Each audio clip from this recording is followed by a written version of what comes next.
Alright. This is another segment on my XT225 dumper bike project.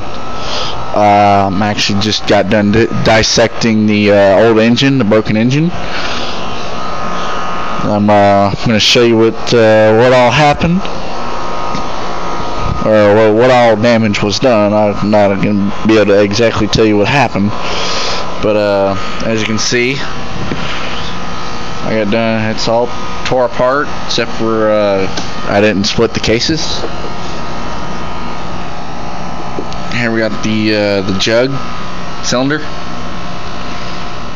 I'll show you, see if I can possibly get down in there. That's actually a pretty bad groove there. Sorry about the focus. I can't control it. It's on my Android, but you can see it's pretty scratched up.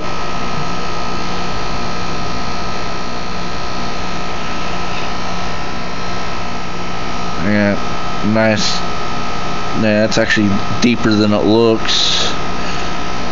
I got one right there, and then one right there.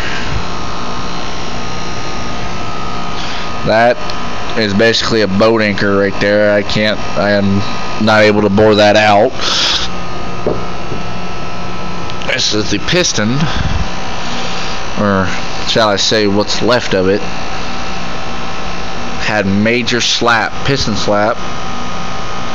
See the skirt pretty bent.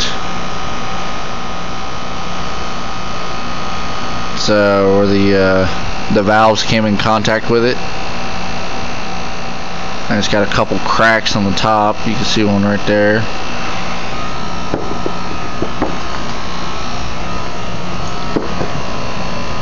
That's the piston pin.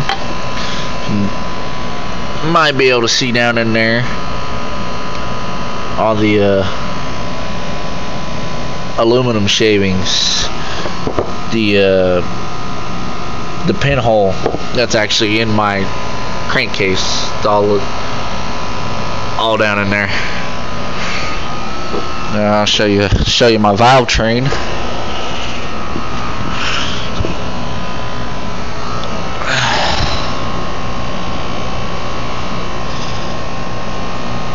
It's actually, I floated the valves,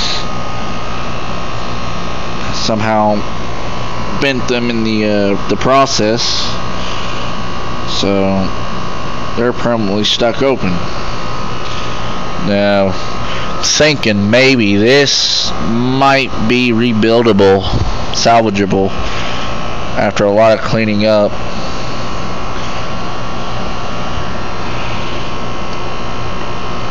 I don't know how the cam's gonna end up looking. If the cam is alright, we'll be able to it'll be able to be salvaged.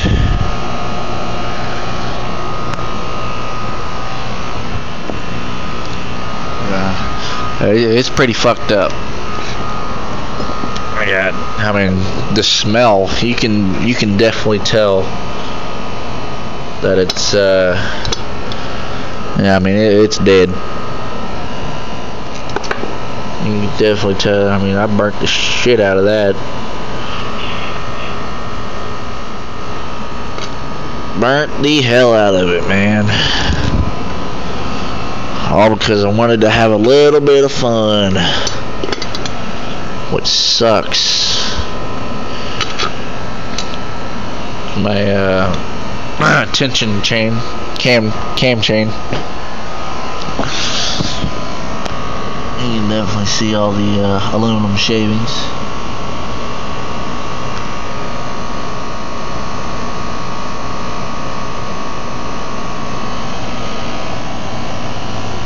But that's what happened.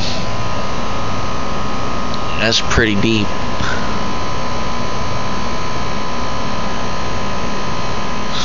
For you gearheads out there, you know how bad that is right there. That's all in my crankcase. All of that is in there. Tiny little pieces. And I wish this damn phone would actually focus. You can see that I don't have a top compression ring. That sumbitch is welded. Now when I took it off, I had little pieces of the piston on top of the piston. Yeah, it's pretty damn gouged right there. And over here, it's just, I mean, it's caked.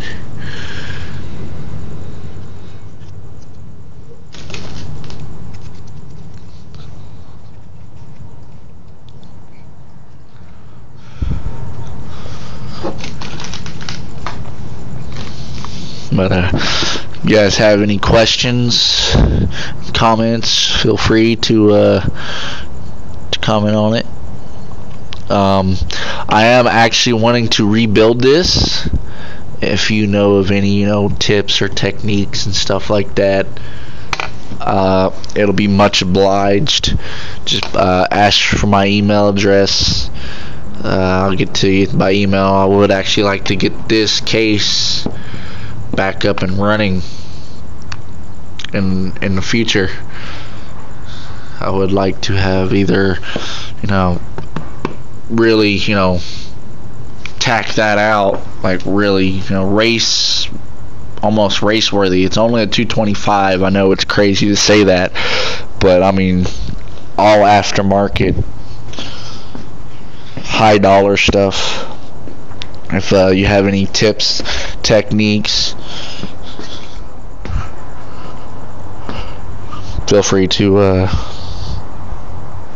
let me know.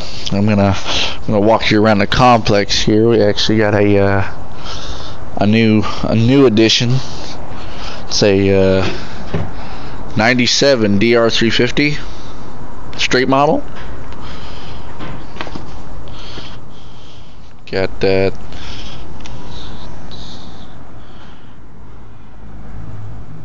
7,613 miles on it.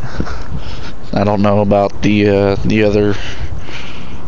I don't know if I showed you guys last time. This is actually in the process right now. We need to. There's a gasket we need for the carburetor that is not manufactured anymore, so we ran into a dilemma there. And this is going to be road bike. That's going to see a little bit of dirt, average dual sport time. But that over there that's a 90 dirt model. And that one's going to be the toy. And finally got the flywheel on this one. So all I got to do is just hook everything back up, get the air box back on it, put the plastics on it, seat, tank, fire that puppy up, man. That's all ready to go. Got me a new sprocket on there, new front sprocket, rental. This, we found out that we're putting Pirelli M51s, the most aggressive dual sport, DOT approved dual sport tire. It's got a nice grab. I actually rode a bike that has one, had a set on them. I loved it. And they just happen to have the size. It's 90-90-21, 110/80 by 18. This is the Maverick signing off for the night. Thank you guys. Like, comment, subscribe. Thank you.